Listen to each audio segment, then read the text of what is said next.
नमस्ते, मी सावित्रा खडाखडे या चॅनलमध्ये तुम्हा सर्वांचं खूप खूप मनापासून स्वागत करते। आय होप की तुम्ही सर्वजण मस्त आणि मजेत असाल।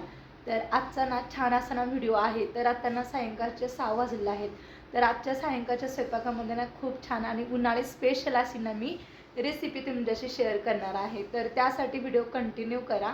तर मी आज ना तुमच्याशी ना आमरस आणि पुरीचा पेत मी तुमच्याशी शेअर करणार आहे। तर आजच्या संध्याकाळच्या स्वयंपाकामध्ये ना छान असं ना आमरस आणि मी पुरी बनवणार आहे। तर खूप छान लागते बरं का आमरस आणि पुरी। तर त्यासाठीच मी इथे संध्याकाळच्या आता 6 वाजले आहेत तर व्हिडिओ बनवायला घेतलेला आहे। तर सकाळपासून काही व्हिडिओ शूटच केला नव्हता। तर त्यासाठी व्हिडिओ कंटिन्यू करा आणि चॅनलवरती नवीन असाल तर प्लीज चॅनलला जाऊन सपोर्ट करा आणि व्हिडिओ आवडला तर एक लाईक करा आणि जास्तीत जास्त लोकांपर्यंत शेअर करा आणि सबस्क्राईब करायला अजिबात विसरू नका। तर चला छान असं ना आता बघा झाडू वगैरे मारून घेतलेला आहे मी आत्ताच जस्ट आणि फ्रेश वगैरे झाले। तर पटकन आता ना स्वयंपाकाला घालते। तर जास्तीचं काही स्वयंपाक बनवणार नाही आज मी, फक्त आणि पुरी आणि आमरस बनवणार आहे। तर चला छान अशा ना आजच्या या व्हिडिओला सुरुवात करूया। तर मी आज ना इथे ना पुरी बनवायला घेतलेली आहे, पण मी पुरी ना शक्यतो ना गव्हाच्या पिठाचाच पुरी बनवते। तर इथे मी गव्हाचं पीठ घेतलेलं आहे, 3 डव मी इथे ना गव्हाचं पीठ घेतलेलं आहे। त्याच्यामध्ये 1 चमचा साखर टाकलं आणि चवीपुरतं मीठ टाकलेलं आहे आणि 1 चमचा इथे मी तेल टाकून ना छान असं ना ह्या कणकेचा गोळा मळून घेते। तर थोडंसं आपण ना घट्टच मळून घ्यायचं आहे, कारण पुऱ्या बनवताना ना आपल्याला छान अशा गोल गोल लाटता यायला पाहिजे पाऱ्या त्याच्या। तर आपण चपातीला जसं पातळ मळतो ना तसं अजिबात मळायचं नाही पुरी बनवताना। तरी ते मी थोडं थोडं पाणी टाकत ना छान इथे घट्टसर गोळा बनवून घेते। तर पुरी आणि आमरस ना हा महाराष्ट्रातील ना पारंपरिक आणि उन्हाळ्याचा लोकप्रिय हा बेत आहे बरं का। आणि आमरस ना खरंच खूप भारी लागतं या उन्हाळ्यात ना, त्याचा सीझनच असतो आंब्याचा। तर इथे मी पहिल्यांदा ना कणिक मळून घेते छान अशी। तर ते कणिक मुरेपर्यंत ना मग नंतर मी आमरस बनवणार आहे। तर इथे बघा तुम्ही पाहू शकता छान असा ना मी कणकेचा गोळा बनवलेला आहे आणि आत्या पण नाहीत बरं का। आता तुम्हाला व्हिडिओमध्ये ना अर्धा दिवस आत्या दिसणारच नाहीत, कारण ते सांगलीला गेलेले आहेत। तर त्यांनी नाहीत नसल्यामुळं ना मला जास्तीचंच काम पडलेलं आहे, कारण त्यांनी जर घरी असले ना मग एक तरी म्हणजे हातात थोडीशी मदत करतात ना आत्या। तर इथे मी बघा इथे कणिक वगैरे छान अशी मळून घेतली। तर आता ना चला कणिक भिजेपर्यंत ना मग आमरसाची तयारी करूया। आम्ही 4 आंबे घेतलेले आहेत। तर खूप छान असे बघा केशर आंबे घेतलेले आहेत आणि पाण्याखाली ठेवलेलं आहे। 1 तास मी असं पाण्यात ना ठेवते आमरस बनवायच्या आधी।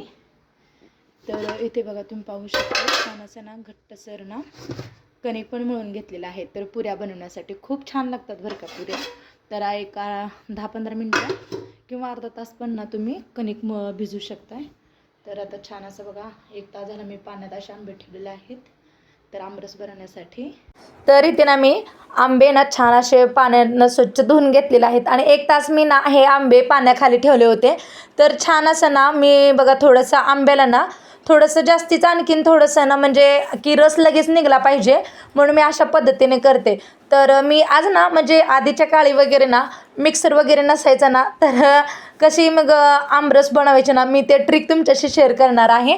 तर मी आज ना अजिबात मिक्सरला वगैरे ना आमरस बनवणार नाही आहे। तर मी इथे बघा हातानेच बनवते आमरस। तर इथे ना आपण पुरणाची चाळण असते ना ती चाळण घेतलेली आहे।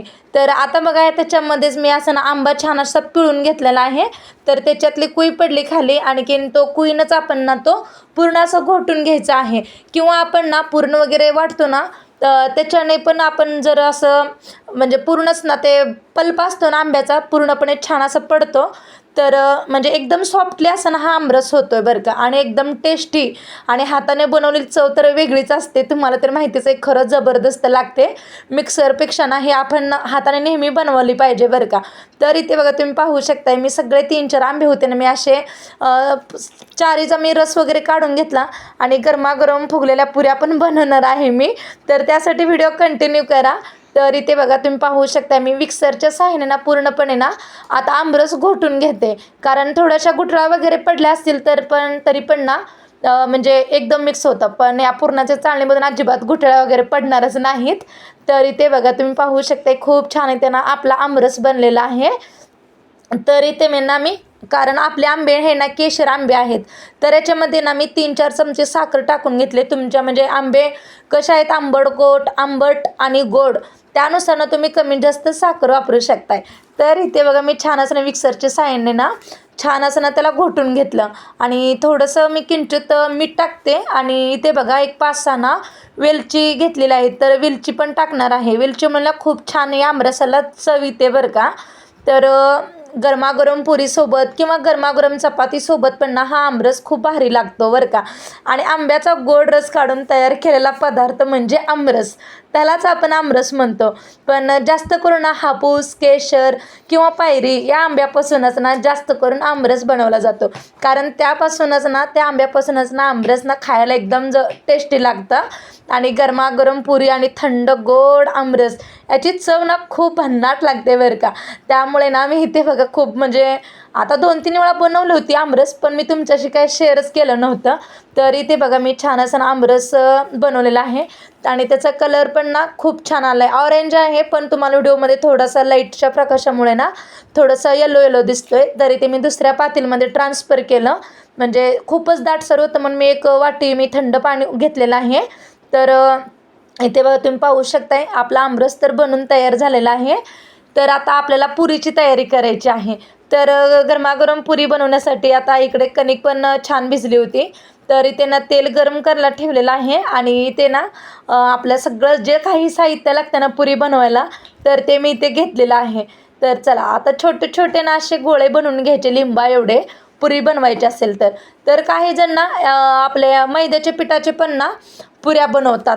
तर मी आज ना म्हणजे गव्हाच्या पिठाचंच मी पुऱ्या बनवते नेहमी. कारण तेच आपल्या आरोग्यासाठी पण चांगलं असतं आणि खायला पण टेस्ट आणि दिसायला पण खूप सुंदर दिसतात बरं का ह्या पुऱ्या. तर खूप भारी लागतो. तर पुरी आणि आमरसाचा बेत छान. तर संध्याकाळच्या जेवणामध्ये मी ते पुरी बनवायला घेतलेलं आहे. तर ना मी बटाट्याची भाजी किंवा श्रीखंड वगैरे काहीच आणलं नाही आहे. तर फक्त मी आमरस आणि या जो पुरीचा बेत ठरवला होता. तर इथे बघा मी सगळ्या अशा पाऱ्यांना थोडंसं म्हणजे जाडसर पण लाटायचं नाही तेवढं पातळ पण नाही आहे. मीडियमच्या आकाराच्या ना आपण पुऱ्या लाटून घ्यायच्या आहेत. तर इथे मी 3-4 अशा ना गोल आकाराचे थोडेसे म्हणजे जाड लाटून घेते. कारण त्याच्यामुळे आपल्या पुऱ्या खूप छान फुगतात. तुम्हाला आणखीन दाखवते पुढे. तर गरमागरम अशा फुगलेल्या पुऱ्या आणि असे थंडगार असा आमरस खूप छान लागतं बरं का.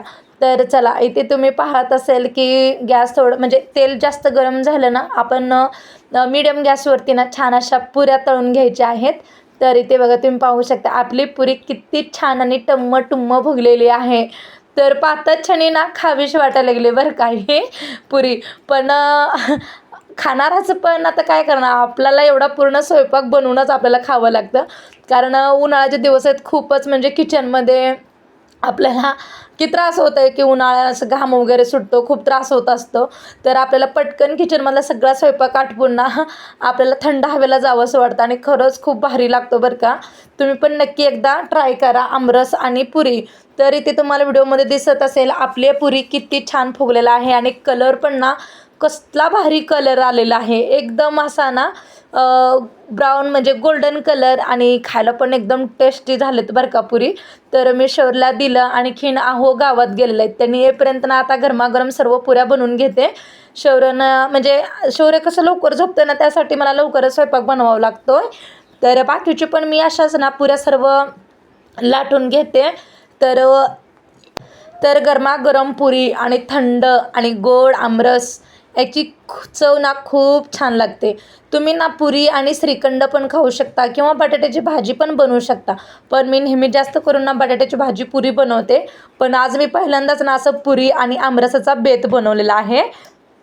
आपण ना कोणीतरी पाहुणे वगैरे आले तरी पण ना असं ना आमरस आणि पुरीचा पण बेत बनवू शकतो.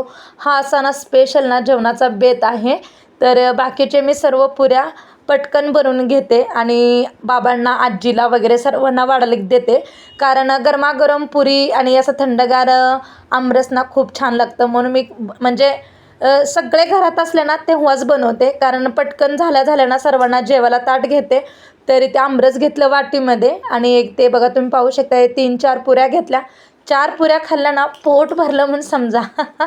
तेवढं छान म्हणजे पुऱ्या आपल्या बनलेल्या आहेत. तर इथे मी आहुंसाठी ताट रेडी करते.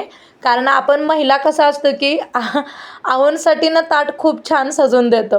आपण मात्र जेवायला बसलं ना कुठलंही एक ताट घ्यायचं, पटकन जेवायचं. तर इथे बघा तुम्ही पाहू शकताय, खूप म्हणजे खूप छान आपला पुरी आणि आमरसाचा बेत. तर चला, आजीला जेवायला वाढलं, बाबांना वाढलं आणि आहोंना पण दिलं आहे. तर आता मीही घेतलेलं आहे जेवायला. तर चला, आता आम्ही जेवण वगैरे करून घेतो आणि व्हिडिओ खूप मोठा होत चाललेला आहे, म्हणून मी व्हिडिओचा इथेच एंड करते. आणि या सगळे तुम्ही पण असं गरमागरम पुरी आणि आमरस जेवण करायला. तर तुम्हाला आजचा माझा हा पुरी आणि आमरसाचा बेत कसा वाटला नक्कीच कमेंट बॉक्समध्ये सांगा. आणि तुम्हाला जर माझा थोडा जरी व्हिडिओ आवडला तर एक लाईक करा आणि जास्तीत जास्त लोकांपर्यंत शेअर करा आणि सबस्क्राईब करायला अजिबात विसरू नका. पुन्हा भेटूया अशाच नवीन नवीन छान छान व्हिडिओमध्ये. तोपर्यंत बाय.